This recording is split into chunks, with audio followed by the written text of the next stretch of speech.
बहुत ही आराम से तथ्य बताते हुए वो बोले, सदगुरु लगभग 70% से ज्यादा पोर्नोग्राफी है। तो पिछले 10 सालों में हम एक अभ्यास चला रहे हैं। अगर आप कुछ अश्लील भी देख रहे हो तब भी सदगुरु सामने आ जाएंगे। Inner engineering. हमारे पास संवाद के जो भी माध्यम हैं उनका इस्तेमाल इंसानों को रूपांतरित करने के लिए जरूर किया जाना चाहिए।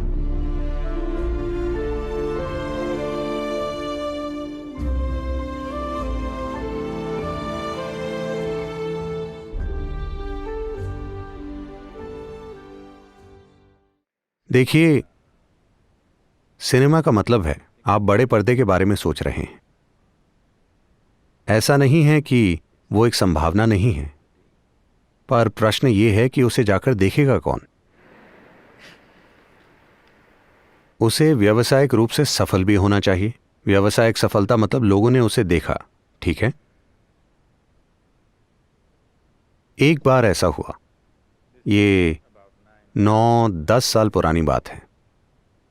मैं अमेरिका में था और एक व्यक्ति से बात कर रहा था जो एक विशेषज्ञ हैं इंटरनेट वगैरह के।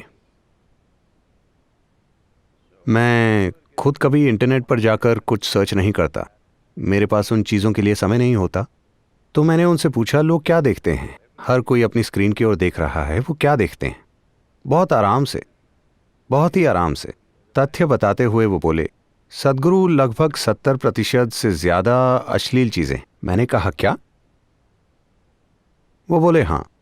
मैंने कहा मैं इस बकवास में विश्वास नहीं करना चाहता। 70% अश्लील है, यह असंभव है।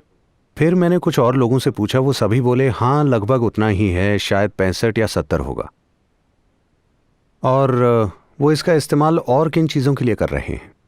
कई अन्य चीज़ें हैं, ड्रग्स बेचने के लिए, हथियार बेचने के लिए। पर जिस चीज़ ने मेरे अंदर सबसे ज़्यादा घृणा पैदा की वो ये थी कि इंटरनेट पर हर साल 15 साल से कम उम्र के 16 लाख बच्चे बेचे जाते हैं।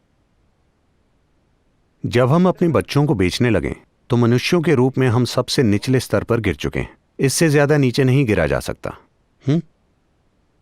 जब हम अपने बच्चों को हर तरह की गुलामी में इस्तेमाल के लिए बेचने लगे तो इसका मतलब है हम नीचता की हद तक पहुंच गए हैं, इससे नीचे नहीं गिर सकते, है ना? तब मैंने तय किया कि मैं इंटरनेट पर जाऊंगा। तो पिछले 10 सालों में हमने यह अभियान चलाया है। आप में से कई लोग जो ऊंचाई पर बैठे हैं, आपने ये झेला होगा कि अगर आप कुछ अश्लील भी देख रहे हों तब भी सदगुरु सामने आ जाएंगे। Inner engineering.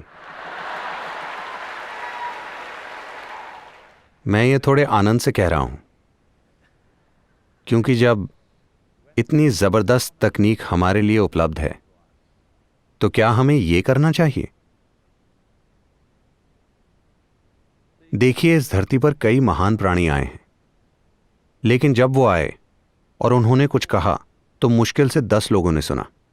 उन 10 लोगों ने उसे हर तरह के रूप दे दिए। आज पहली बार आप यहां बैठ सकते हैं और पूरी दुनिया से बात कर सकते हैं। जब हमारे हाथ में ऐसा साधन है, अगर हम मानवता को अभी रूपांतरित नहीं करते तो इसका मतलब है हमारा ऐसा कोई इरादा ही नहीं है ना? तो आपका सवाल बिल्कुल जायज है, लेकिन क्या हमारे नेचुरल स्टार अध्यात्म पर एक फिल्म बनाएंगे? बायोपिक सदगुरु।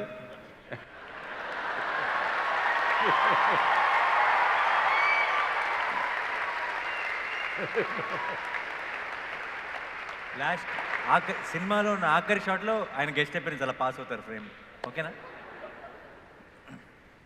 तो हमारे पास जो भी माध्यम है, जरूरी नहीं कि वो आध्यात्मिक प्रक्रिया हो। हमारे पास संवाद के जो भी माध्यम हैं उनका इस्तेमाल इंसानों को रूपांतरित करने के लिए जरूर किया जाना चाहिए, क्योंकि इस धरती पर बस यही एक समस्या है, इंसान, और कोई समस्या नहीं है। हेलो, हाँ या ना? यही एकमात्र समस्या है। तो जब आज संवाद का इतना शक्तिशाली माध्यम मौजूद है, ऐसी तकनीक उपलब्ध है जिससे हर इंसान तक पहुंचा जा सकता है, चाहे वो दुनिया के किसी भी हिस्से में हो, जब ये संभावना मौजूद है तो मानवता को रूपांतरित करने का यही समय है।